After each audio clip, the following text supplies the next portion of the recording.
Child conservation forum का ये हमारा 203 वेबिनार का इस शुभारंभ में सभी लोगों का हम स्वागत करते हैं।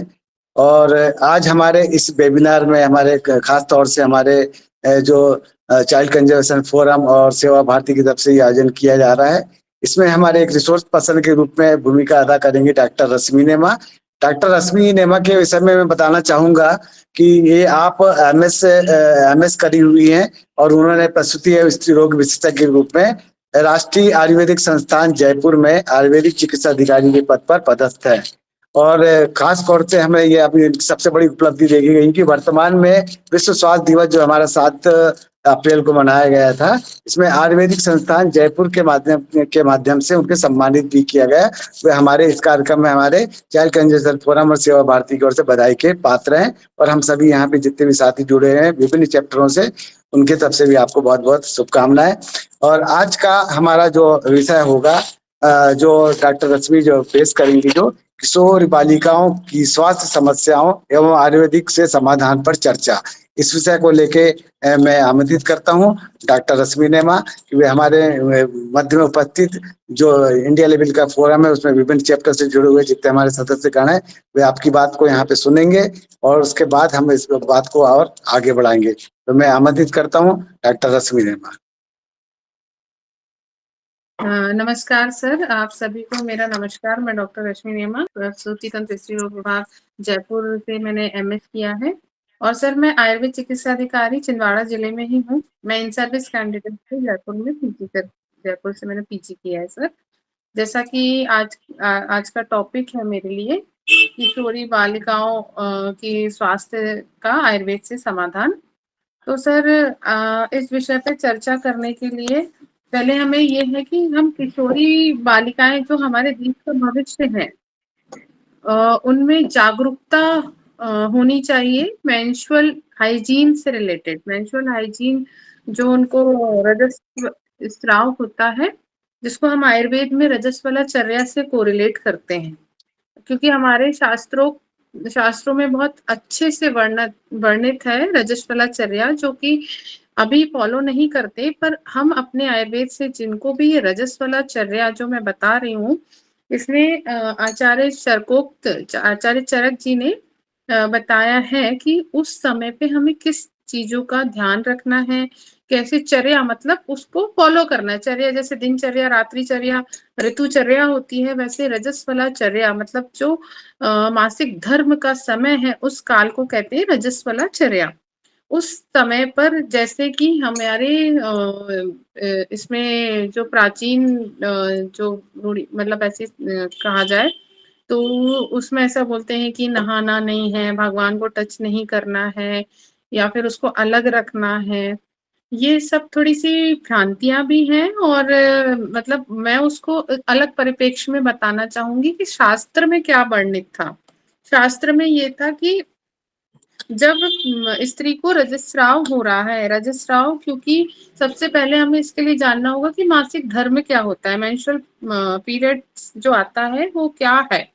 तो एक्चुअली में जो मेंस्ट्रुअल पीरियड होता है, मेंस्ट्रुअल साइकिल होता है, वो 4 फेजेस में होता है। जो उसका फर्स्ट टू 4 डेज का जो साइकिल टाइम होता है वो होता है ब्लीडिंग फेज। अब ये जो ब्लीडिंग फेज है, जिसको हम इतना ही जानते हैं कि हाँ महिलाओं में ये समस्या होती है मासिक धर्म की।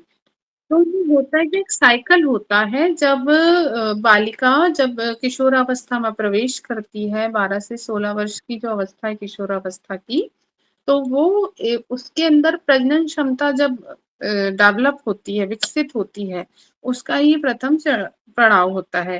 हर मेंस्ट्रुअल साइकिल में क्या होता है कि first to 4th day bleeding होती है, देन उसके बाद उसमें प्रोलिफरेशन होता है, और 14th डे पे ओव्यूलेशन होने के बाद सेक्रेटरी और ल्यूटियल फेज होता है। ये मैं इसलिए बता रही हूँ कि इससे पता चलेगा कि ब्लीडिंग का फेज क्यों होता है, क्यों आवश्यक है। तो क्योंकि मतलब जब उनमें फर्टिलाइजेशन होता है, कंसेप्शन के बाद जब फर्टिलाइजेशन होता है, अगर फर्टिलाइज्ड हो गया ओवम, जो कि मेंस्ट्रुअल साइकिल के 14th डे पे ओव्यूलेशन होता है। अगर एग अगर सेक्सुअल कंजुगेशन कंसेप्शन के कारण फर्टिलाइज हो जाता है, तो फिर वो जो ओवम है वो जाइगोट बन जाता है और फिर वो ग्रो करने लगता है एम्ब्रियो डेवलपमेंट के लिए। अगर फर्टिलाइजेशन नहीं होता है तब क्या होता है कि उस ओवम को बाहर निकाल दिया जाता है, मतलब ऐसे, और उसके बाद एंडोमेट्रियम की शेडिंग होती है। क्यों, ये मेंस्ट्रुअल हाइजीन का सब्जेक्ट है, इसलिए ये बताना मेरे लिए जरूरी था कि होता क्यों है प्रोसेस।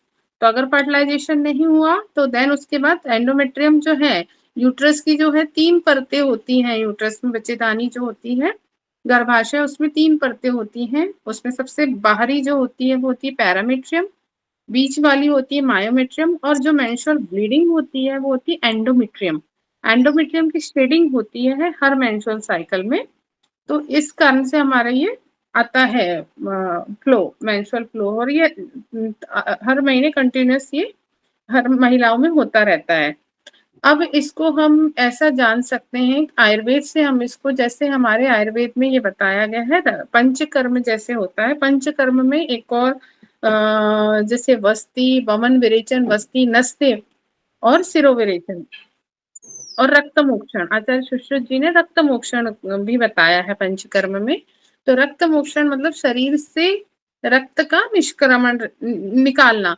तो ये है एक प्रकार का प्राकृतिक रक्त मोक्षण है। जो मेंस्ट्रुअल साइकिल है वो एक प्रकार का प्राकृतिक रक्त मोक्षण है। अब इसका, अगर इसमें जो अब मैंने बताया था रजस्वला चर्या के बारे में, अब ये क्योंकि ये तो एक प्रकार से शेडिंग हो रही है, वहां पे एक घाव बन रहा है, मतलब जो अंदरूनी परत है गर्भाशय की, वहां पे जैसे हमें कुछ चोट लगती है तो हमें उस समय पे कैसा भोजन करना चाहिए। लघु सुपाच्य भोजन करते हैं हम, ऐसे जैसे ये, इस सब का मैं इसीलिए पहले आपको बता रही हूँ कि इस परिप्रेक्ष्य में, क्योंकि जैसा अभी आधुनिक परिवेश में, जैसा कि कुछ लोग इस चीज को फॉलो नहीं करते हैं, मतलब कल सभी ये सोचते हैं कि इस टाइम पे भी हमें बाहर का जंक फूड ले लेना है, कुछ भी, मतलब एक्सरसाइज और बाकी चीजें हैं, पर योग प्राणायाम भी हम कर सकते हैं, पर जो एक्सेसिव एक्सरसाइज हो जाती है, एक्सेसिव पार्टीज होती है, मतलब जंक फूड है, और यहाँ की जो सेडेंटरी लाइफ स्टाइल है, उसके कारण से बहुत सारी समस्याएं जो हैं उत्पन्न हो रही हैं मेंस्ट्रुअल हाइजीन से रिलेटेड, और मेंस्ट्रुअल एबनॉर्मलिटीज की जो यंग गर्ल्स में हो रही है।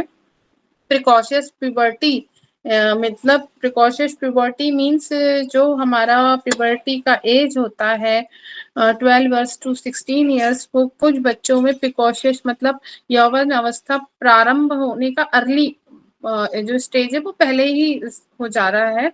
तो ये कुछ हार्मोनल इम्बैलेंस के कारण हो रहा है प्रिकॉशियस प्यूबर्टी का। तो रजस्वलाचर्या का जो मैं वर्णन कर रही हूँ उसमें अगर महिला को महीना जब आता है, उन 3 दिनों में उसको लाल शाली चावल की खीर, जौ की दलिया, जौ की रोटी, ये उसको फॉलो करना है। अपने जो आहार होता है, नॉर्मल आहार, जो नॉर्मल डाइट होती है, दाल चावल सब्जी रोटी, जो भी हम दिनचर्या अपने उसमें रोज आहार में लेते हैं, उसे अगर छोड़ करके हमें उन 3 दिनों में जौ की दलिया लेनी है, या लाल शाली चावल की खीर, या फिर उसमें घी मिलाकर लेना है, या फिर मीठे फल खाना है, या फिर दूध में घी पूरा शक्कर मिलाकर खाना है। इन 3 दिनों में लवण वर्जित है, और बाकी जो खट्टी चीजें हैं, बाकी सारा ही भोजन वर्जित है। अगर महिला या किशोरी बालिका इस रजस्वलाचर्या को फॉलो करती है तो उसको भविष्य में PCOD, irregular period, excessive menstrual bleeding, menorrhagia, leucorrhoea, ऐसी कोई भी समस्या नहीं होगी। और ये हम अपने जहाँ से मैंने सीखा है वहां पे हम उस पेशेंट्स को इसको फॉलो करवाते थे, किसी भी बिना दवाई के सिर्फ इस रजस्वलाचर्या को अगर फॉलो किया जाए तो बहुत सारी मेंस्ट्रुअल प्रॉब्लम ऐसे ही ठीक हो सकती है। अगर हम इसको मॉडर्न उससे कोरिलेट कर सकते हैं कि अब ऐसा क्वेश्चन उठता है कि सिर्फ ये ही क्यों खाना है, मतलब इस दौरान, तो क्योंकि आयुर्वेद में जब पंचकर्म होता है, पंचकर्म, तो इसको मैंने एक प्राकृतिक रक्त मोक्षण बताया है, नेचुरल रक्त मोक्षण बताया है। तो आफ्टर पंचकर्म हम संसर्जन कर्म फॉलो करते हैं। संसर्जन क्रम मतलब लघु सुपाच्य भोजन खाने को बोलते हैं पेशेंट को, मतलब पहले दिन मंड मंड मतलब सिर्फ चावल का पानी, फिर पेया, फिर विलेपी मतलब थोड़े से चावल और ज़्यादा पानी, फिर उसमें छौंक लगाकर मूँग की दाल का पानी, फिर पहले बिना छौंक के मूँग की दाल का पानी, फिर छौंक लगाकर मूँग की दाल का पानी, और 7वें दिन हम बोलते हैं कि नॉर्मल आहार वो लेंगे। तो ये होता है संसर्जन कर्म, जब दूसरे हम पंचकर्म करते हैं। पर रजस्वलाचर्या में हम ये सब इसलिए बोल रहे हैं क्योंकि एंडोमेट्रियम की शेडिंग हो रही है। वहाँ पे व्रण बन रहा है, वुंड बन रहा है। अगर हम लघु सुपाच्य आहार खाते हैं, तो वहाँ पे उसकी हीलिंग अच्छे से होती है। नई एंडोमेट्रियम मतलब जो बनेगी क्योंकि हर उसमें साइक्लिकल चेंजेस होते हैं। हर बार एक नई एंडोमेट्रियम जैसे ही शेडिंग हुई, दूसरे साइकिल के लिए फिर से एंडोमेट्रियम तैयार होती है। तो अगर हम अपने भोजन का विशेष ध्यान रखते हैं, रजस्वलाचर्या को फॉलो करते हैं, तो जो हमारा नव स्थापित होता है, रज का पुनः स्थापन होता है, वो बहुत ही अच्छे से होता है, बिना किसी समस्या के होता है। ये तो बात रही थी रजस्वलाचर्या की। कुछ बच्चियों को, कुछ किशोरी बालिकाओं को पीरियड्स के टाइम पे काफ़ी दर्द होता है, बहुत दर्द होता है पेट में, जिसको हम कहते हैं कष्टार्तव या डिस्मेनोरिया। तो क्रैम्पिंग पेन होता है लोअर एब्डोमेन में, तो उस कंडीशन में हम जैसे हाँ, फॉलो करेंगे नाभि पूरण जो हम करवाते हैं, जिससे बहुत हद तक जो उनका ये एब्डोमिनल पेन है, क्रैम्प लाइक पेन है, ये कम हो सकता है। नाभि पूरण मतलब एरंड तेल से नाभि में 2 बूंद ऑयल को गरम करके और नाभि में रखने से नीचे का सारा दर्द खत्म हो जाता है। तो ये रजस्वलाचर्या और आंचल से रिलेटेड मैंने ये वाली चीज़ें बताई आपको। अब आधुनिक परिप्रेक्ष्य में जैसे कि अब ये है कि मेंस्ट्रुअल हाइजीन को मेंटेन कैसे करना है। मेंस्ट्रुअल हाइजीन के लिए बच्चियों को, क्योंकि हमें जागरूकता बताना पड़ेगा, क्योंकि ये बच्चे ही हमारे भविष्य में आने वाली पीढ़ी को जन्म देने वाले हैं इन फ्यूचर। तो उनको अगर अगर ये अभी से ही मेंस्ट्रुअल हाइजीन अगर अच्छे से करते हैं, मेंटेन करते हैं, तो आगे के समय में इनको इन्फेक्शन नहीं होगा, कोई बड़ी बीमारी नहीं होगी। और वैसे भी पीसीओडी, इर्रेगुलर मेंसेस, इन्फेक्शन, ये इसका जो कारण है वो ये है, अगर एक तो हमारा खान-पान, आहार-विहार, दूसरा है हमारी साफ-सफाई, और तीसरा है हम उसको किस तरीके से उसको फ़ॉलो कर रहे हैं। जैसे अगर मैंने अभी बताया है रजस्वलाचर्या का, अगर ये मैंने बताया इसको हम 20 लोगों तक पहुँचा दें, जिनको नहीं पता है, तो इससे उनके अंदर अवेयरनेस आएगी, उनकी हेल्थ अच्छी हो जाएगी। और बात रही साफ-सफाई की, तो बच्चों को डेली उनको नहाने के लिए बोलना है, रोज़ उसको स्नान करना है, पीरियड के टाइम पर ज़्यादा दौड़ना-भागना नहीं है। उच्च ऐसा आयुर्वेद में कहा गया है, क्योंकि उस समय जो रेस्ट के लिए बोला जाता था, वो इसलिए कहा जाता था।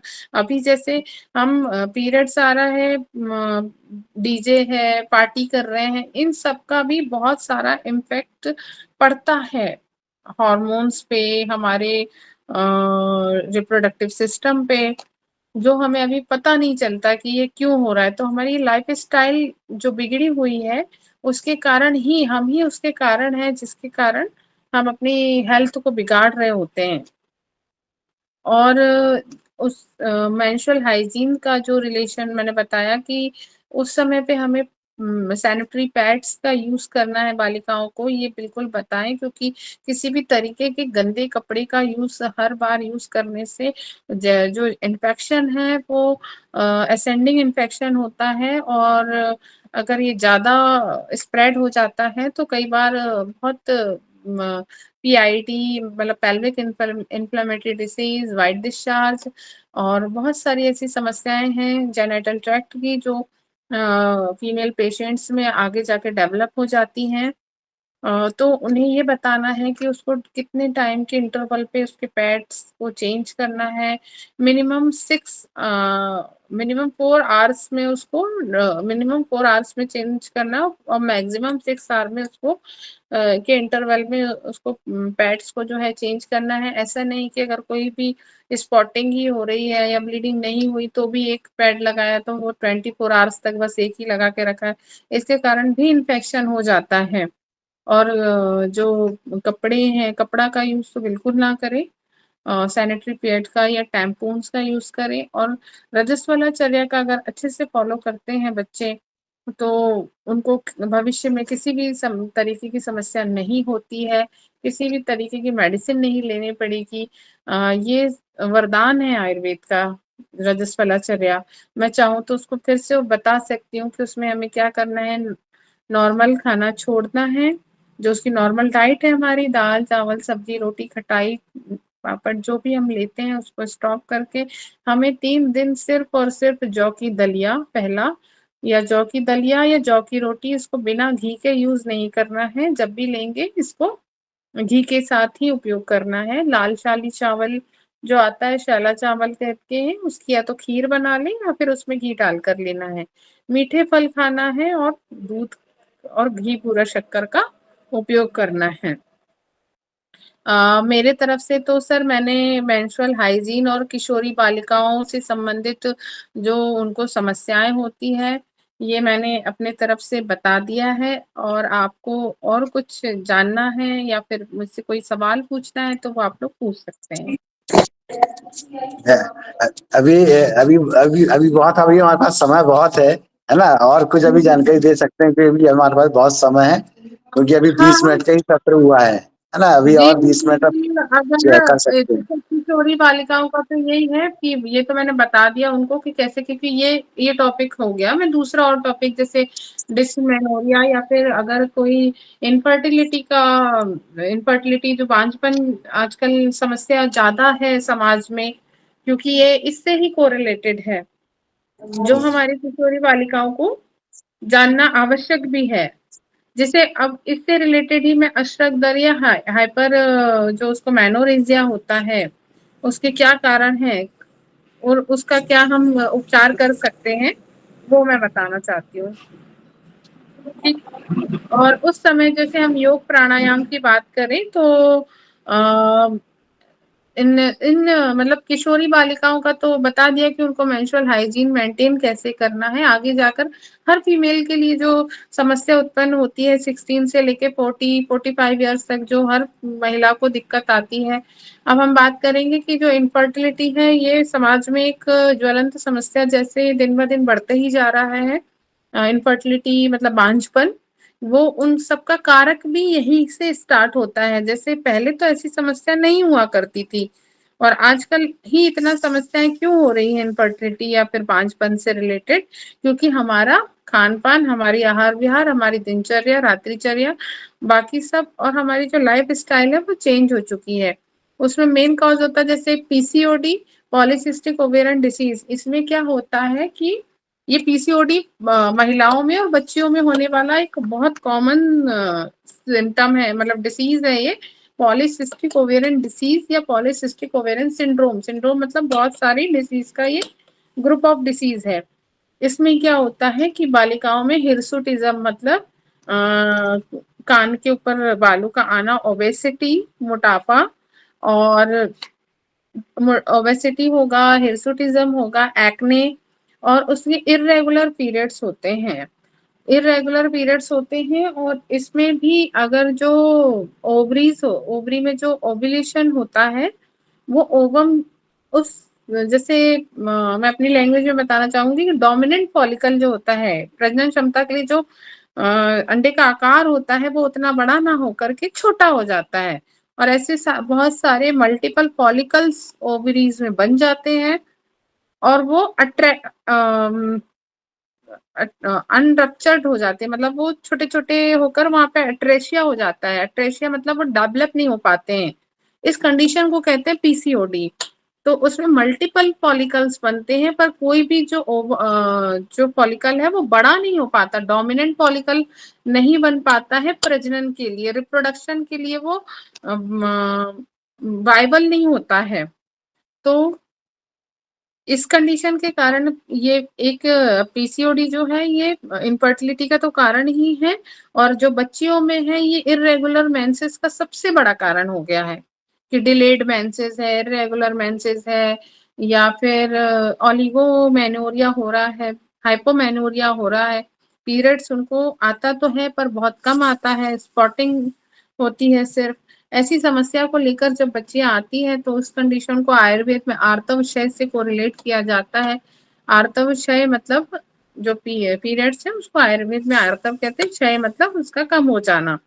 तो इस कंडीशन में भी हम उनको यही बताते हैं रजस्वलाचर्या। कुछ मेडिसिन है, जैसे आपने मुझे रोगों का उपचार का भी बताया है, जैसे उसमें हम अजमोदादि चूर्ण या टंकण भस्म का उपयोग करें तो उससे आर्तव वो जनन होते हैं। और साथ में हमारे आयुर्वेद में शोधन चिकित्सा बताई गई है, वस्ति चिकित्सा और वमन चिकित्सा, इसका हम उपयोग करते हैं जिससे आर्तव क्षय को ठीक किया जा सके पीसीओडी के लिए।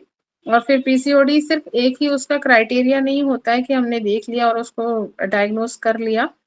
पीसीओडी का एक रैटरडम क्राइटेरिया होता है जिसमें हम यूएसजी से उसको डिफाइन कर पाते हैं। एक पेशेंट आ रही है और वो बोल रही है कि मेरे पीरियड्स जो हैं वो इरेगुलर है, डिलेड है, तो मैं सीधे ही मेडिसिन ऐसे प्रिस्क्राइब नहीं करूंगी। एक बार पीसीओडी के लिए उसको मैं यूएसजी एडवाइस करूंगी। यूएसजी में अगर देखेंगे कि हम उसका पीसीओडी में ओवरीज का साइज तो नहीं बढ़ रहा है, मल्टीपल फॉलिकल्स तो नहीं है, इन्वेस्टिगेशंस कराएंगे तो उसमें हमारा जो हार्मोनल असेसमेंट कराते हैं एलएच और एफएसएच जो होता है, एलएच ल्यूटिनाइजिंग हार्मोन और फॉलिकुलर स्टिमुलेटिंग हार्मोन, जो इनका बैलेंस है वो इम्बैलेंस होगा, 3:1 के रेशियो में होता है पीसीओडी में जो हार्मोन्स का लेवल होता है।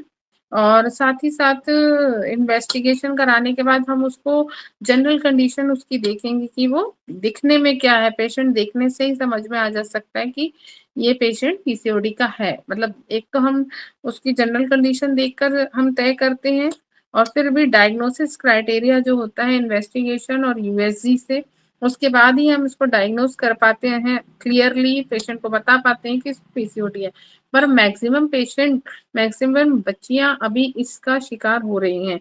अब बात करें, ये तो किशोरी बच्चियों की हो गई। अब अगर ये इन फ्यूचर अब ये पीसीओडी जाके जब वो बच्ची अपने गृहस्थ जीवन में प्रवेश करती है, रिप्रोडक्टिव लाइफ में प्रवेश करती है, तो ये एक बहुत बड़ा कारण होता है इनफर्टिलिटी का।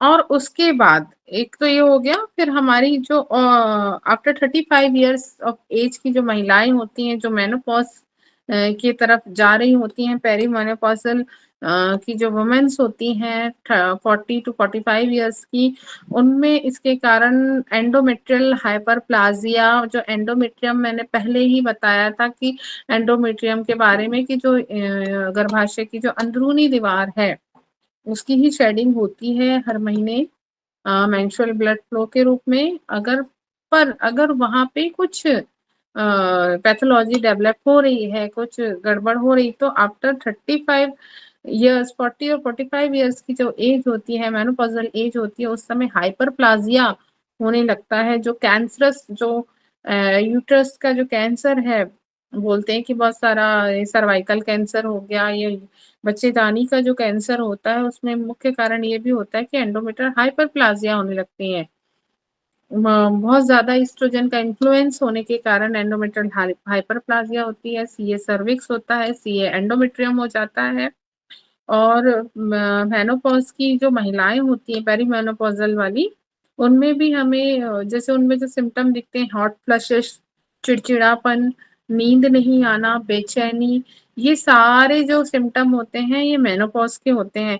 इसमें मैंने तीनों चीजों को कवर किया है, उसके किशोरी अवस्था का भी जो भी था वो बताया। अब पेरी मेनोपॉज वाले में आ गई। जो मेनोपॉज से ऐसा नहीं है कि सिर्फ किशोरी अवस्था में, वो तो आपका है अभी हमारा टॉपिक, तो वो तो उसको अच्छे से किया, पर साथ में जो हमारे पास तीनों ही ग्रुप की महिलाएं होती हैं समाज में, किशोरी अवस्था, मध्यम अवस्था और वृद्धावस्था। वृद्धावस्था भी एक ऐसा टॉपिक है कि बहुत सारी महिलाओं में अभी ये समस्या है। हर महिला में हिस्टेक्टोमी एक जनरल कॉमन सी चीज हो गई है कि बस 40-45 ईयर्स एज हुआ उसको एक्सेसिव ब्लीडिंग हो रही है, एंडोमेट्रियल हाइपरप्लासिया हो रहा है, या कहीं का उसका सीए सर्विक्स या सीओ एंडोमेट्रियम हुआ है, तो उसको हिस्टेक्टोमी मतलब बच्चेदानी जो हटाने का ऑपरेशन होता है वो करना उसके लिए जरूरी हो गया है।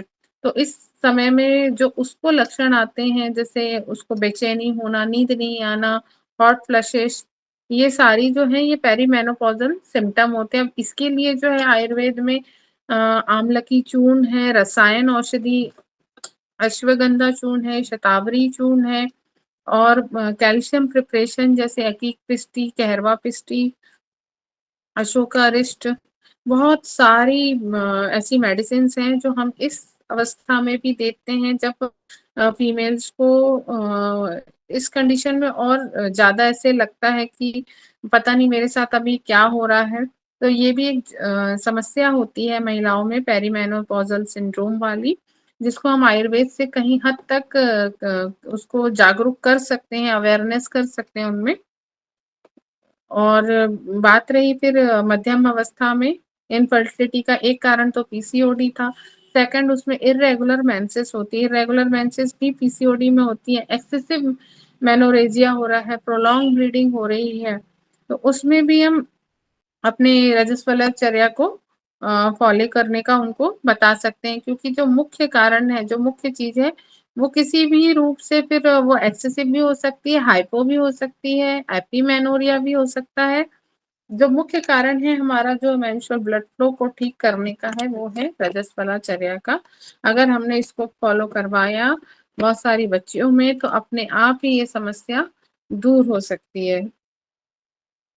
और ये मैं चाहती हूँ कि हर मतलब आप लोग जितने लोग भी सुन रहे हैं, अगर इसको मतलब एक व्यक्ति से कम 20 लोगों में पहुँचे, जो आज का टॉपिक था हमारा रजस्वलाचर्या का, ये बहुत ही महत्वपूर्ण रहेगा उन बच्चियों के लिए, सारे समाज के लिए, जो जानते नहीं हैं इस चीज़ को। एक बार फॉलो करने से हम बहुत सारी चीज़ों को, पीसीओडी, इनफर्टिलिटी, एक्सेसिव मेंस्ट्रुएशन, लिपोरिया, पीआईडी, बहुत सारी चीज़ें जो अभी ये है कि एलोपैथी मेडिसिन लेकर भी बच्चे, अगर जैसे अभी जो हमारी किशोरी बालिकाएँ हैं, वो अभी से ही पीसीओडी का ट्रीटमेंट तो ले लेती हैं, कि मुझे पीसीओडी है, पीसीओएस है, ऐसे करके ये ट्रीटमेंट लेते जाते हैं। और उससे क्या होता है कि पहले ही ओवरी जो होती है, जिससे ओव्यूलेशन होता है, उसका इतना ज़्यादा इंडक्शन हो जाता है कि जब इनको रिप्रोडक्टिव पीरियड में उसकी ज़रूरत है, उस समय ये खराब हो जाता है। मैं अपनी लैंग्वेज में तो ये कि डिमिनिशिंग ओवेरियन रिजर्व हो जाता है। लो एएमएच अभी एक अलग सी चीज़ आ गई है, मतलब सुनने में आप लोगों को लगेगी, बाकी मेरे लिए तो नहीं है। पर जब हमारी ओवरी में अंडे ही कम हो जाते हैं, अभी ऐसा हो रहा है रिसेंट में कि 24-24, 25-25 साल की जो महिलाएँ आती हैं ओपीडी में, ये बोल के कि मुझे लो एएमएच है, डिमिनिशिंग ओवेरियन रिजर्व है। ओवरी में, जो ओवरी है उसमें उसके पास, जैसे कि जब एक महिला बच्ची का जन्म होता है, पुत्री का जन्म होता है, जो लड़की का जन्म होता है, वो अपने इंट्रायूट्राइन लाइफ से ही ओवम्स को उसमें ओवरी में कंसम करके आती है। जैसे 400 टाइम्स जो है वो टोटल अपन उसका जो लाइफ टाइम है टोटल उसका 40 टू 45 ईयर्स तक का, उतने में वो उतने फॉलिकल्स को, उतने ओवुलेशन, उतने टाइम्स उसको पीरियड्स आ सकता है। 400 फॉलिकल्स उसके लाइफ उसके बर्थ तक बचते हैं और प्यूबर्टी तक और कम हो जाते हैं। तो जो ये रिजर्व है प्यूबर्टी तक, वो भी अभी जो है लो ओवेरियन रिजर्व हो गया है बिल्कुल। मतलब जो फॉलिकुलर काउंट होता है 10 होता है ईच ओवरी में, वो अभी के जनरेशन में बिल्कुल 2 और 3 बचता है। जब हमारे पास ओपीडी में पेशेंट आता है और बोलता है कि मेरा तो एकदम लो एएमएच है, अब मैडम इससे क्या मैं कंसीव कर सकती हूँ? तो ये हमारी जो अभी की लाइफ स्टाइल है, जिस तरीके से खाना भोजन और आहार ले रहे हैं बच्चे, जिस तरीके की लाइफ स्टाइल जी रहे हैं, और अभी का समय, वैसे तो मुझे इस समय पे इस मंच से बोलना नहीं चाहिए, पर लड़कियों के अंदर जिस तरीके का वो कॉस्मेटिक यूज कर रहे हैं, या फिर जिस तरीके की वो लाइफ का भी करते हैं, कुछ बच्चियां तो ड्रिंक भी करती हैं, स्मोकिंग भी करती हैं, तो इन सब का हमारे हेल्थ पर, हमारे रिप्रोडक्टिव सिस्टम पर बहुत ज़्यादा इफ़ेक्ट पड़ता है, और आगे जाके यही सब है जो इनफर्टिलिटी का मेन कारण होता है। ऐसा सिर्फ ये नहीं कि वो गाँव के बच्चों के लिए, जो अर्बन एरिया जो होता है, उनमें, और जो लाइमलाइट वाले जो सिटीज होती हैं उनमें ज़्यादा है। ये जो अभी लाइफ स्टाइल चेंजेस हैं या फिर जिस तरह की सैनिटरी लाइफ स्टाइल लोग जी रहे हैं, इसका इम्पैक्ट हमारे रिप्रोडक्टिव सिस्टम पर पड़ता है। अगर हमने इसको अभी सही नहीं किया तो इन फ्यूचर इनफर्टिलिटी बहुत बड़ी समस्या बन जाएगी समाज के लिए कि उनमें जब रिजर्व ही कम होगा तो वो बच्चे कैसे ही हो पाएंगे उनमें। और मैं चाहती हूँ कि आगे जो मैंने बताया है और भी आप लोगों के कुछ क्वेश्चन हो जो मुझसे पूछना चाहें कि किस चीज़ में क्या चीज़ हम कर सकते हैं आयुर्वेद से, वो आप मुझसे पूछ सकते हैं। धन्यवाद डॉक्टर रश्मि। और मैं विशेष तौर से यहाँ पे एक सूचना दे रहा हूँ सभी लोगों के, यहाँ पे हमारे पूरे हरियाणा, त्रिपुरा, राजस्थान और सभी लोगों से जुड़े हुए, छत्तीसगढ़, मध्य प्रदेश से जुड़े हुए हैं कि ये जो अब हमारा जो इसके बाद को जो वेबिनार होगा वो हमारा माह का सेकंड संडे और फोर्थ संडे में होगा। अब जो है कि हमारा जो लगातार ये हर संडे हम 4 o'clock को करते थे, उसका टाइम थोड़ा बदल दिया गया है। उसमें माह के सेकंड संडे और फोर्थ संडे में होगा। और सभी हमारे जितने भी हमारे प्रांत से जो जुड़े हुए जितने चैप्टर प्रभारी है वे सभी अपने अपने जगह सूचित कर दें, ताकि आने वाला जो हमारा जो संडे छोड़कर सेकंड संडे जो भी पड़ेगा, फोर्थ संडे जो भी पड़ेगा, वो उसमें वेबिनार लगातार सत्र जारी रहेगा। और मैं सभी लोगों से जितने हैं कि मेरे ख्याल से हरियाणा से डॉक्टर खुरानिया साहब है ना, वो उन्होंने हैंड रेज किया है। मैं नमस्कार करता हूं उनके। और मैं हो सकता है कि आपसे कोई प्रश्न करना चाहते हैं तो निवेदन करूंगा कि वे हमारे डॉक्टर रश्मि मैडम से प्रश्न करें।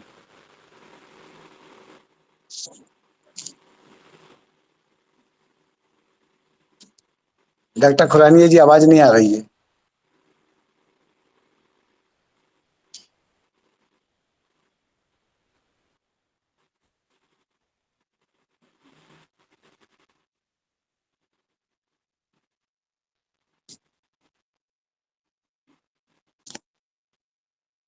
हेलो, खुरानिया साहब, डॉक्टर लक्ष्मण का क्वेश्चन कर लूं जब तक। हाँ, उन्होंने डॉक्टर लक्ष्मण जो त्रिपुरा से हैं, उनसे निवेदन करूंगा कि वे अपने प्रश्न कर सकते हैं। डॉक्टर लक्ष्मण।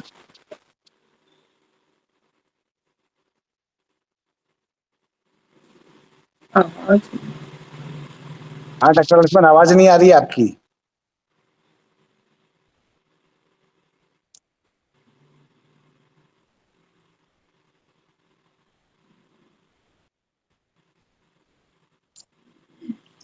हाँ, आवाज नहीं आ रही है डॉक्टर लक्ष्मण। सब आप लोग का आवाज आ रही है?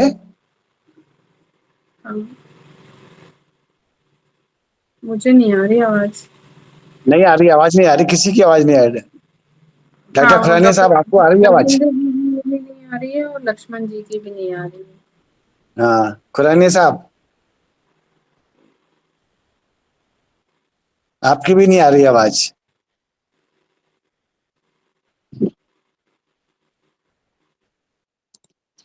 आवाज नहीं आ रही है।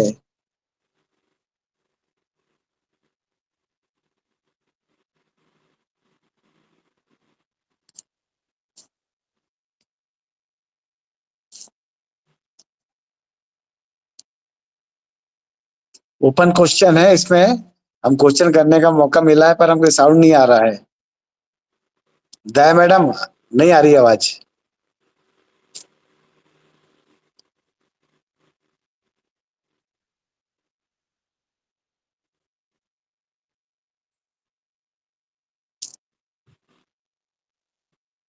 आवाज नहीं आ रही है।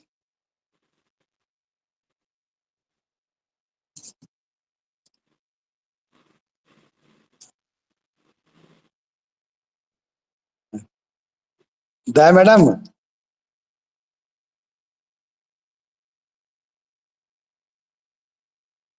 रश्मि जी, आपको तो आवाज आ रही है ना मेरी? हाँ, आपकी आ रही है सर, बाकी लोगों हाँ की ये, नहीं आ रही हाँ, है। इन लोगों की नहीं आ रही है। अब क्या मालूम क्या गड़बड़ी है। ये लोग मतलब इसमें आ रहा है माइक्रोफोन होस्ट की ओर से ऑफ हाँ, है। हाँ, वो मेरे ख्याल से वहां से ना, कंट्रोल रूम से। डॉक्टर लक्ष्मण, डॉक्टर लक्ष्मण उनको फोन करिए, चौबे साहब को।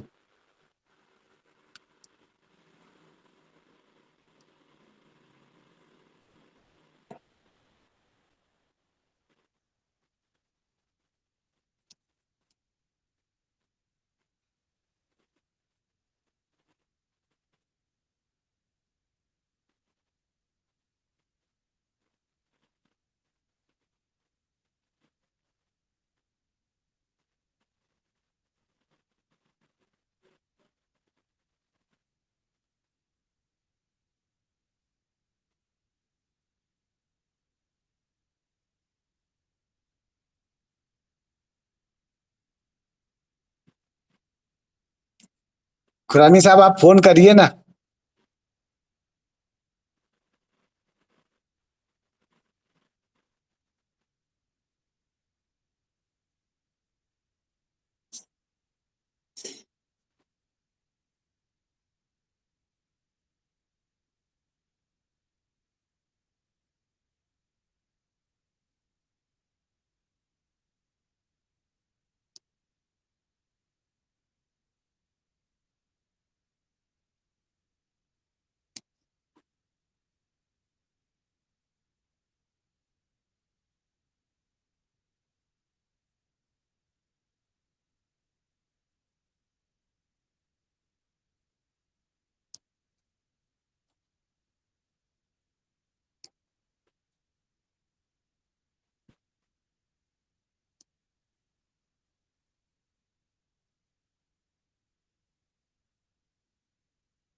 क्या मैडम, किसी को फोन लगाइए ना चौबे साहब को।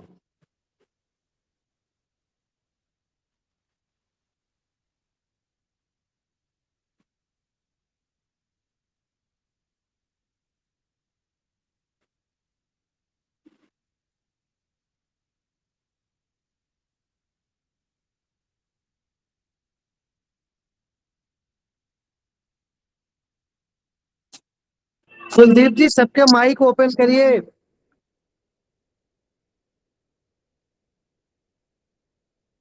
हाँ, आवाज नहीं आ रही, मतलब वो सबके, मतलब जितने भी हैं वहां पे सबके माइक बंद है। सर, आप ऐसा म्यूट ऑल कर दिया होगा, करा रहा हूँ। कुलदीप जी। हाँ, वो करा दीजिए।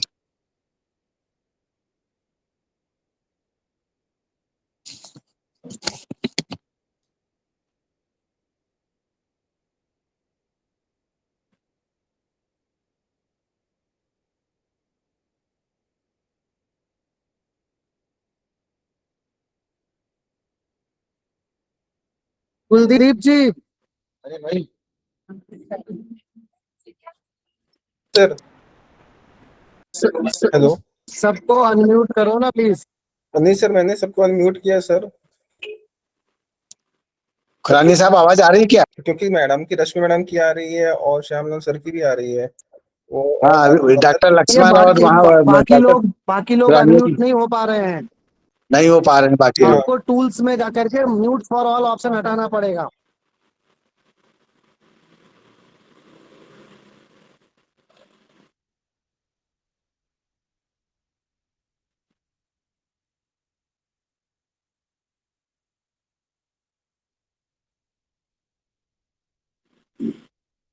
आई थिंक वो कर नहीं पा रहे भाई साहब, और मेरा सिस्टम नहीं है। दिक्कत होती है। 1 मिनट होल्ड करिए, मैं अपने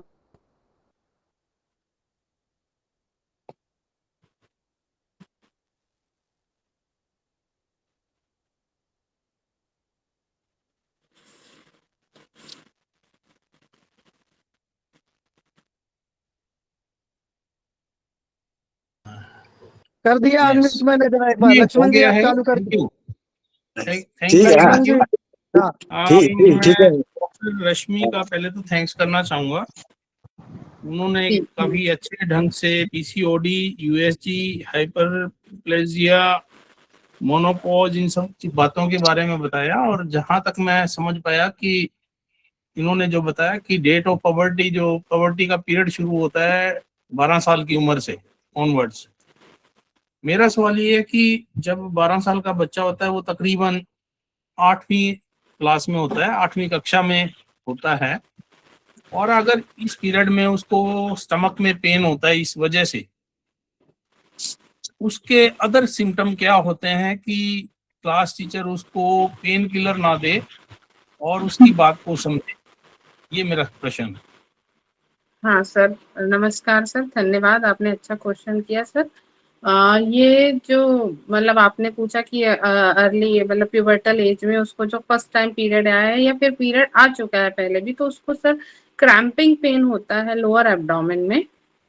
जैसे अगर मतलब टीचर अगर स्कूल टीचर अगर खुद भी वुमेन्स हैं तो वो तो समझती ही है इस चीज को, और पेन किलर ना दे। और इसके लिए मैंने बताया ही है, अगर वो भी मतलब हर कंडीशन में हमें एक तो अगर उसने रजस्वलाचर्या फॉलो करी है, हर हमारे मेरे एक टीचर थे हमारे कॉलेज में, तो वो स्कूल्स में जाके भी ये प्रोग्राम करते थे। उन बच्चों को भी हमें यही बताना है कि ये रजस्वलाचर्या फॉलो करें। अगर पेन किलर पेन बहुत ज्यादा है, उस कंडीशन में उसको एरंड तेल से ना भी पूर्ण करना है। सेकंड साइकिल में जब उसको पीरियड आता है तो उसे पता भी नहीं चलता है कि पीरियड आया कैसे। जो बच्चियों को बहुत सारी ऐसी बच्चियां होती हैं कि जो, और हिंगवाष्टक चूर्ण होता है उसका अधोनाभि में लेप करने का, जैसे नाभि के नीचे वाली जगह पे लेप करने का। नाभि पूरण सर ऐसे कंडीशन है जिसमें हम जैसे गुनगुना करते हैं ना तेल, वैसे एरंड तेल को गुनगुना कर लें, गुनगुना सा कर लें कटोरी में, हल्का सा गुनगुना, ल्यूकवार्म सा। और पेशेंट जो है खाना खाने के बाद आधे घंटे, जैसे कम से कम आधे घंटे उस प्रोसीजर को करना है, बिस्तर पर लेट जाए और रुई के पोहे से उस जो गुनगुना किया है तेल को, उस रुई के पोहे से लेकर के अपने नाभि वाली जगह पे उस पर पूरण करना है, मतलब नाभि की जगह को भर लेना है। और आधे घंटे तक कम से कम बेड पे उसको वैसे ही लेटे रहना है। इस प्रक्रिया को कहते हैं नाभि पूरण। तो ऐसे मतलब ऐसे तो कोई समझ नहीं पाता, और इसलिए आपने अच्छा क्वेश्चन किया तो मैं उसको बता भी पाई कि नाभि पूरण अगर मैं ऐसे बोल रही हूँ तो करना कैसे है। पेशेंट को हल्का भोजन लेकर के अपने, जैसे रात के टाइम पे, दिन के टाइम पे, किसी भी समय पे आधे घंटे उससे पेशेंट को ऐसे उतान लेटना है डॉर्सल पोजीशन पे, उसको लेटना है, और उसके बाद गुनगुना ऑयल तेल गुनगुना करके अपनी नाभि पे उसको कॉटन के पोए से ऐसे करके हमें ऐसे डिप डिप करके उसको फुल कर लेना है नाभि वाले एरिया को। ये होता है नाभि पूरण। और एक दूसरा जो मैंने बताया अधो नाभि लेप, अम्लाइकस के जस्ट नीचे हिंगवाष्टक चूर्ण होता है, उसको अगर हम थोड़ा सा गीला कर लेंगे गुनगुने पानी में और उसका जो लेप है अधो नाभि का लेप कर लेंगे हिंगवाष्टक चूर्ण का, तो वो वैसे भी उसका पेन रिलीफ हो जाएगा, किसी भी पेन किलर की आवश्यकता नहीं होगी। और फर्स्ट ऑफ ऑल अगर वो बच्ची या फिर महिला अगर रजस्वलाचर्या का फॉलो करती है तो एक तो उसका फ्लो भी अच्छा आता है, अगर किसी को ज्यादा आता है तो वो नॉर्मल फ्लो में आता है, पेन होता है तो पेन नहीं होता। डॉक्टर धन्यवाद। साहब वो ठीक है, मेरा सवाल आपसे ये था कि जैसे 8वीं कक्षा की बच्ची नासमझ होती है, हाँ, उसे और नहीं पता चला। हाँ ठीक अगर है। मैं ग्रामीण अंचल के स्कूलों की बात करूं तो बिल्कुल ही मतलब कि समझ से पैदल होती हैं। हाँ हाँ हाँ जब हाँ। ये फर्स्ट पीरियड की डेट आती है तो वो एक्सप्लेन नहीं कर पाती कि हमें प्रॉब्लम क्या है, और क्लास टीचर अगर मेल है तो वो सीधा फर्स्ट एड सेंटर में भेजता है और ब्रालगन की टेबलेट पेन किलर दे देते हैं। नो तो नो सर, इसके अदर सिम्टम क्या हो सकते हैं जो समझना चाहिए? उसको सर एक तो फ्लो होगा, मतलब अगर उसको पीरियड आने वाला है तो नीचे से मतलब लोअर एब्डोमिनल पेन होगा, थाई की तरफ, लोअर थाई की तरफ उसका पेन जाएगा, उसको एनोरेक्सिया, भूख नहीं लगेगी। और सबसे पहले अगर ठीक है मतलब मेल पेशेंट मतलब मेल टीचर है उनका, तो वो उससे चेक तो नहीं कर पाएंगे, पर अगर फ्लो होता है सर तो फ्लो तो बच्चियां बता ही पाती है कि मुझे से फ्लो होने लगा, मतलब ब्लीडिंग आने लगी है। और क्योंकि दर्द के साथ आ रहा है, जो बच्चा समझ नहीं पा रहा कि फिर वो कुछ ना कुछ, या तो उसके साथ की जो सहेलियां होती है जिनके साथ ये चीजें हो जाती हैं, और फिर टीचर भी। और फिर सर इसके लिए हमें ऐसा है कि स्कूल्स में जरूरी नहीं कि 8वीं कक्षा के बच्चों को छठवीं और 7वीं कक्षा के बच्चों को ही हमें एक अवेयरनेस प्रोग्राम जो होता है, जागरूकता प्रोग्राम उसके लिए होना चाहिए कि क्या होता है मेंस्ट्रुअल साइकिल, क्या होती है रजो धर्म, इसके बारे में हर बच्चे को पहले से इसके लिए जागरूकता होनी चाहिए। भले वो मेल मतलब कैसे भी टीचर्स हो, उसके मेल टीचर हो या फीमेल टीचर हो, उनको हम जागरूकता तो किसी से भी दिलवा सकते हैं। और ये जी जरूरी है हर मेल टीचर के लिए और फीमेल टीचर के लिए, क्योंकि हम एक जन सामान्य है। और जो मेंस्ट्रुअल साइकिल है, जो रजो धर्म है, एक ये प्राकृतिक प्रक्रिया है, नेचुरल प्रोसेस है। तो इसके लिए कभी भी ऐसा नहीं सोचना है कि मतलब ये मतलब जेंडर वाला तो बिल्कुल वो ना करके, एज ए टीचर हमें बच्चे को अच्छे से गाइड करना है। जैसे आपने मुझसे सिम्टम पूछा, तो यही है कि उसमें क्रैम्पिंग लाइक पेन होता है लोअर एब्डोमेन में, थाई की तरफ रेडिएट होता है, फ्लो आएगा, फ्लो जो है वो वजाइना के थ्रू आएगा ब्लीडिंग का, और वो स्टिकी होगा ब्लड। मेरा सेकंड क्वेश्चन आपसे डॉक्टर साहब ये है कि इस प्रक्रिया में जब ये डेट आती है, जो फीमेल प्रिजनर जेल में है उनको खाने में उस पीरियड में क्या मिलना चाहिए? दलिया, मैंने बताया ना, लघु सुपाच्य आहार ही होना चाहिए खाने में। जैसे दलिया, जौ का दलिया, जौ की रोटी, शाली चावल की खीर, या शाली चावल को घी मिलाकर खाएं। नमक का उपयोग नहीं करना है इस दौरान। मीठे फल लेना है और दूध। Thank you very much, thank you very much. Doctor Lakshman Tripura से हैं। डॉक्टर लक्ष्मण, आप अपना सवाल कर सकते हैं।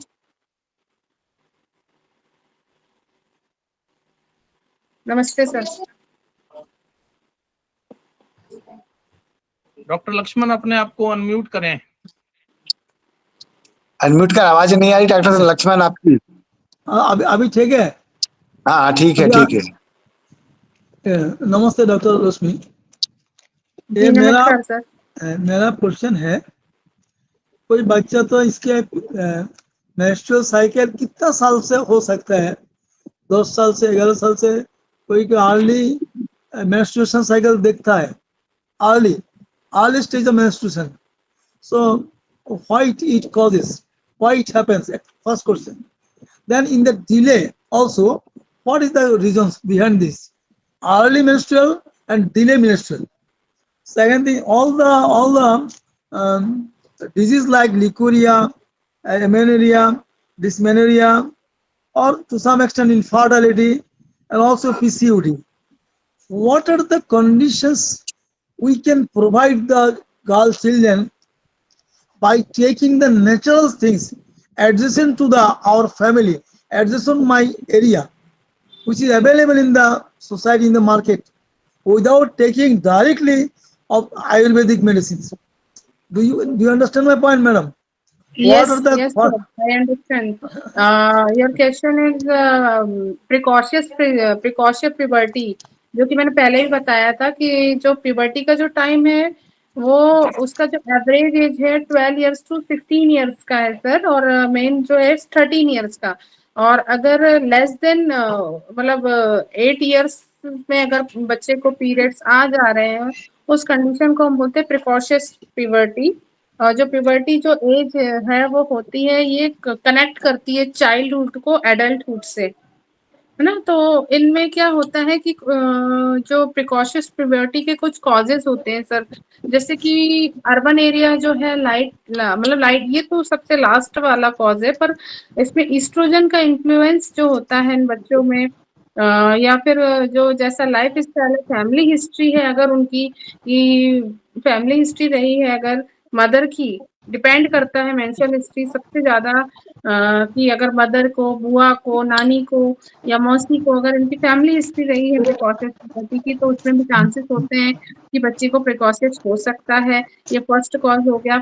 सेकेंडरी सर, कुछ चीजें जो होती है वो एनाटॉमिकली होती हैं, जो कि हमें यूएसजी के थ्रू ही पता चलता है कि ये क्यों हो रहा है, कुछ हार्मोनल इम्बैलेंस के कारण क्यों होता है।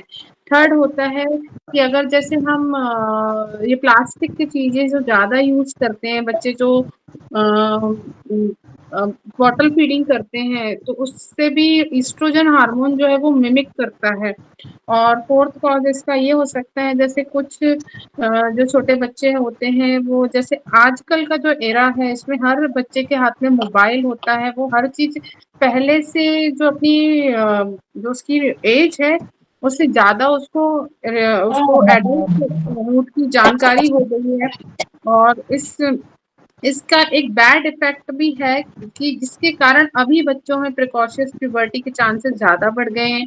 और जो कॉस्मेटिक यूज करते हैं कुछ मदर्स जो होती हैं, वो ज्यादा ही बच्चों को जैसे उनको तैयार करना है या फिर जैसे ऐसे करते हैं ना, तो जो मेकअप का भी जो होता है कि वो ज्यादा अपने एज से ज्यादा जो बच्चे करते हैं या फिर वो करते हैं, तो ये सब चीजें भी मिमिक करती हैं हॉर्मोन्स को प्यूबर्टी के लिए, प्रिकॉशियस प्यूबर्टी के लिए। हाँ जी। इसके बाद जो कॉमन डिजीज है लिकोरिया, हाँ जी। Leucorrhoea, amenorrhoea, dysmenorrhoea, what are the causes? How it can be remedy? But by natural remedy, madam.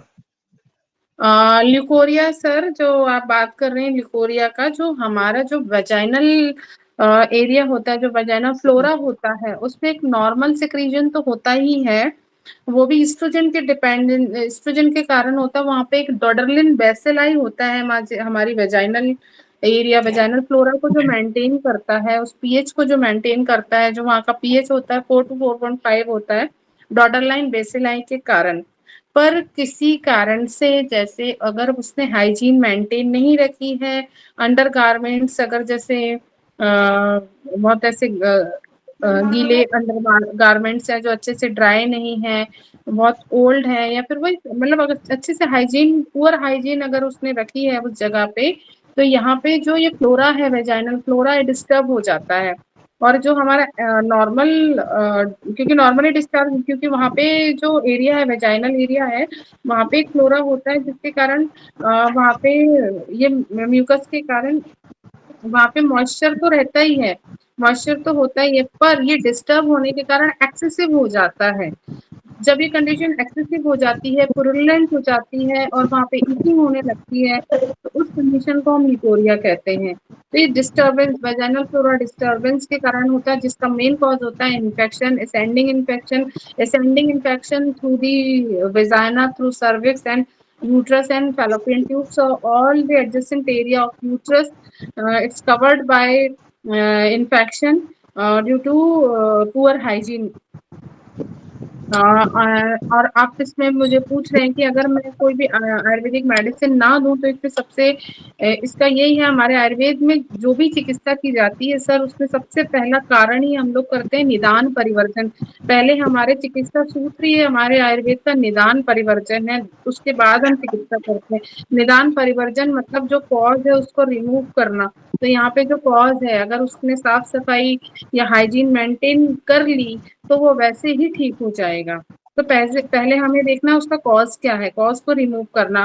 फिर ये तो हमने उसका पर्सनल हाइजीन मेंटेन का देखा। देन सेकंड हमारा ये आता है कि वो आहार विहार कैसा कर रही है, कि कुछ लोग बासी भोजन भी लेते हैं, जो कि हेल्दी फूड्स नहीं ले पाते हैं। कुछ लोगों की इकोनॉमिक कंडीशन इतनी अच्छी नहीं हो पाती है कि वो सारी ही आयरन रिच फूड या फिर ग्रीन लीफी वेजिटेबल, मल्टीविटामिन, जो भी ड्राई फ्रूट्स में, या फिर और अलग, ये नहीं कि कुछ जगह ऐसी है जहाँ पे सिर्फ एक तरीके का ही भोजन किया जाता है, जैसे सिर्फ चावल ही लेंगे, या जैसे हम राजस्थान साइड जाएंगे तो वहाँ पे गेहूं का ही है, वो रुक्ष प्रदेश है, जंगल प्रदेश है। हम साउथ के साइड आते हैं तो वो आनुक प्रदेश है, वहाँ जलीय संसाधन ज्यादा होते हैं।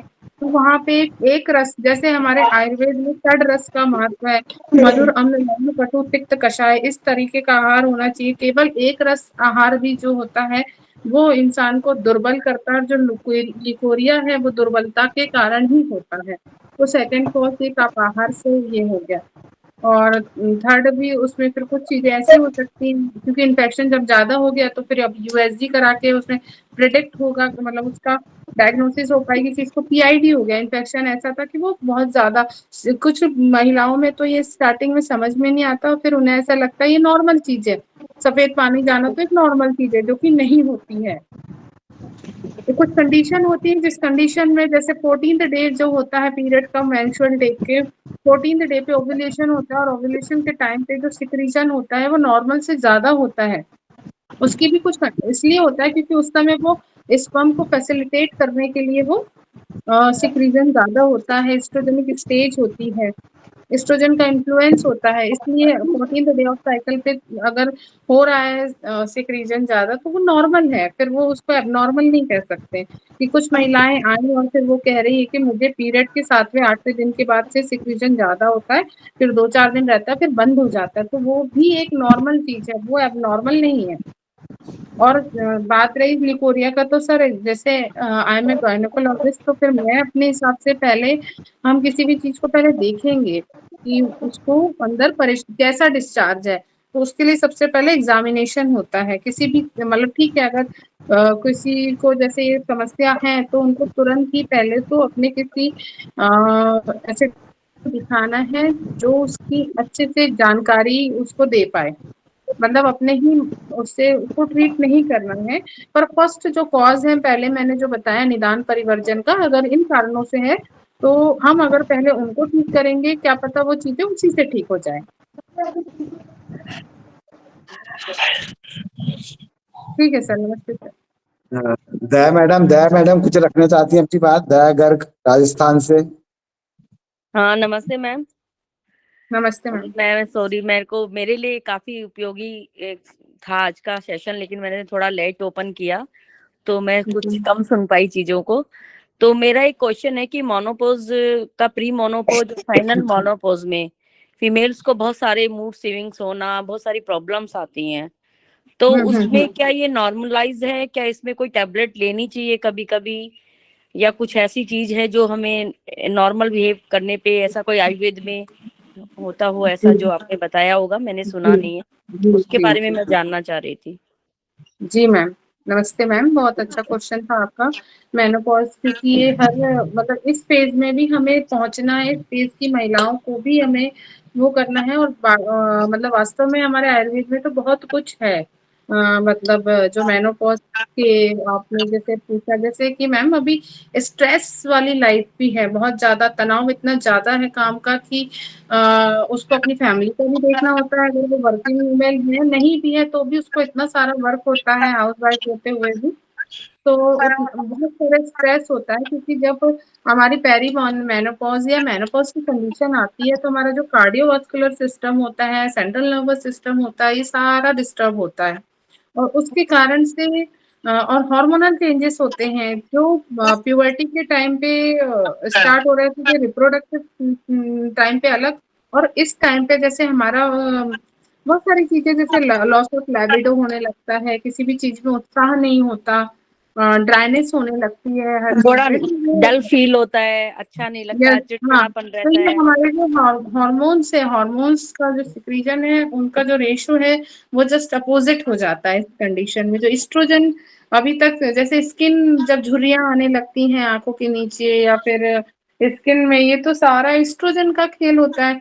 इस कंडीशन में पेरीमेनोपॉज के टाइम पे जो एस्ट्रोजन होता है हार्मोन, वो कम हो जाता है, जिसके कारण जो हमारा स्किन का टोन चेंज हो जाती है, ड्राइनेस हो जाती है, लैबिडो, लॉस ऑफ लैबिडो होता है, इंटरेस्ट कम हो जाता है, और जैसे बाल झड़ना, ये सारी समस्याएं, वीकनेस होने लगती है, कैल्शियम प्रिपरेशन, जैसे फीमेल्स सोचते हैं तो कैल्शियम प्रिपरेशन में मैडम हमारे आयुर्वेद में अति पिष्टी, कहरवा पिष्टी लेना चाहे तो अश्वगंधा शतावरी का चूर्ण जो है दूध के साथ या घृत के साथ, फीमेल्स को अगर वो सिर्फ मेडिसिन नहीं लेना तो इवन देन घृत, तो जो घी है वो रोज अपने खाने में 3 चम्मच या 2 चम्मच तो घी अगर वो रोज लेती हैं, या दूध जो है वो अपने आप में कंप्लीट फूड होता है, अगर दूध लेते हैं तो वो बहुत सारी चीजों को जीवनी कहा गया है आयुर्वेद में तो।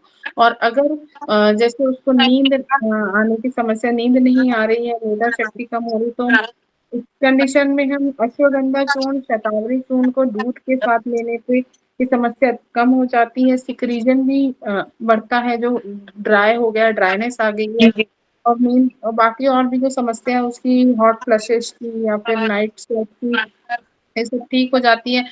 अवलेह ले सकते हैं, जैसे हमारा च्यवनप्राश और अश्वगंधा अवलेह और अश्वगंधा, शतावरी चूर्ण वगैरह इत्यादि ना। जी जी बिल्कुल बिल्कुल। हाँ हाँ, मेरा क्या अशोका महिलाओं से मिलने का बहुत ज्यादा रहता है, तो फीमेल्स पार्ट में ही काम करती हूँ, तो उनके बहुत सारे क्वेश्चंस होते हैं, तो मैं उनकी भी समस्या सोल्व कर पाऊंगी अपने बिल्कुल साथ साथ। बिल्कुल। Thank you so much ma'am. Okay. जी बाय।